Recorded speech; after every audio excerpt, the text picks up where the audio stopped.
Hello, I'm Severn Suzuki speaking for ECHO, the Environmental Children's Organization.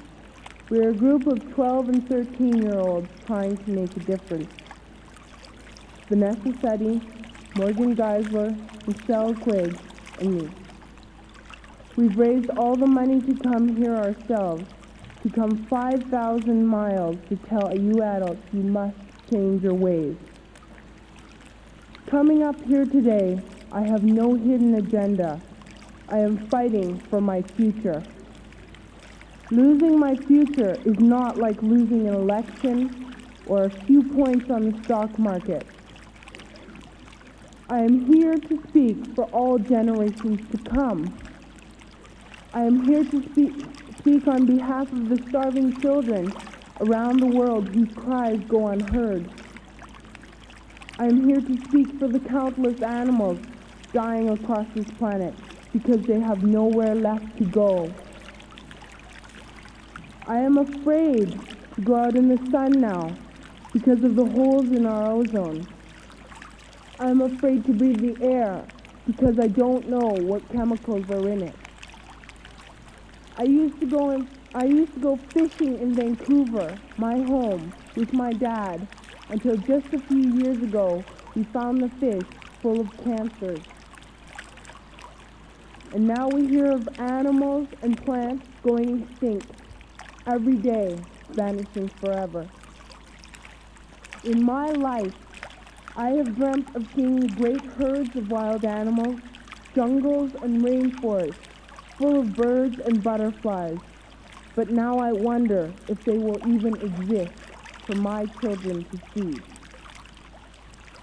Did you have to worry of these things when you were my age? All this is happening before our eyes, and yet we act as if we have all the time we want and all the solutions. I'm only a child, and I don't have all the solutions. But I want you to realize, neither do you. You don't know how to fix the holes in our ozone layer. You don't know how to bring the salmon back up in a dead stream. You don't know how to bring back an animal now extinct. And you can't bring back the forest that once grew where there is now a desert. If you don't know how to fix it, please stop breaking it. Here, you may be delegates of your government, business people, organizers, reporters, or politicians, but really, your mothers and fathers, sisters and brothers, aunts and uncles, and all of you are someone's child.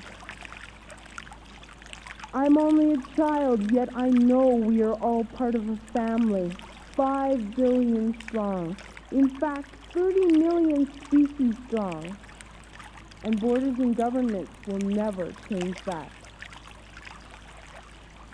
I'm only a child, yet I know we are all in this together and should act as one single world towards one single goal. In my anger, I am not blind, and in my fear, I am not afraid of telling the world how I feel. In my country, we make so much waste.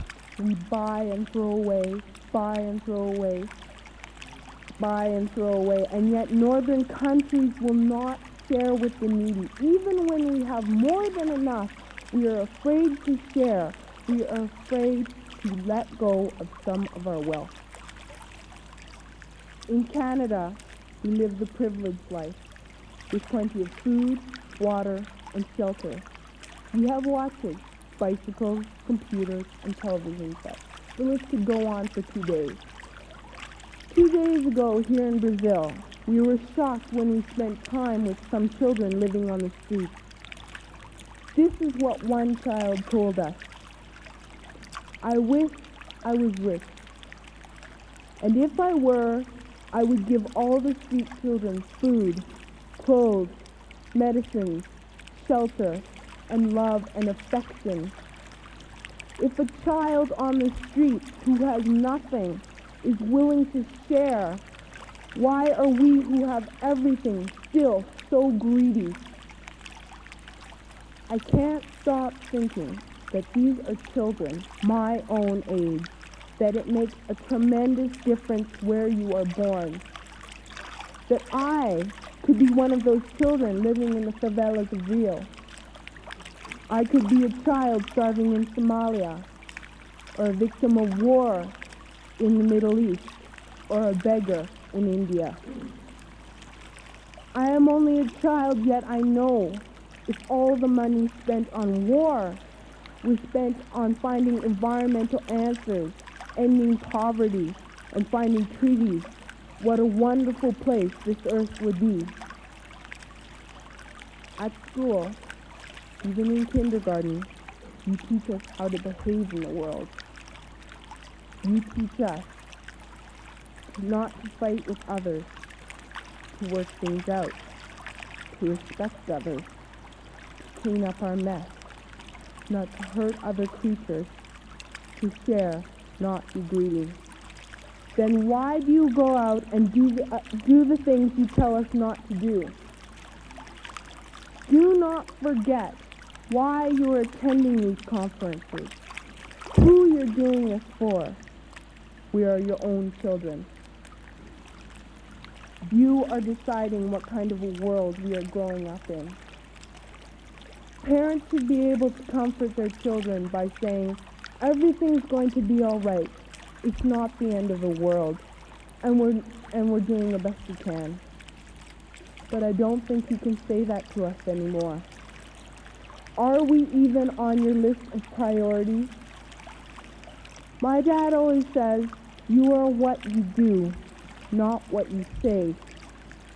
Well, what you do makes me cry at night. You grown-ups say you love us, but I challenge you, please, make your actions reflect the word. Thank you.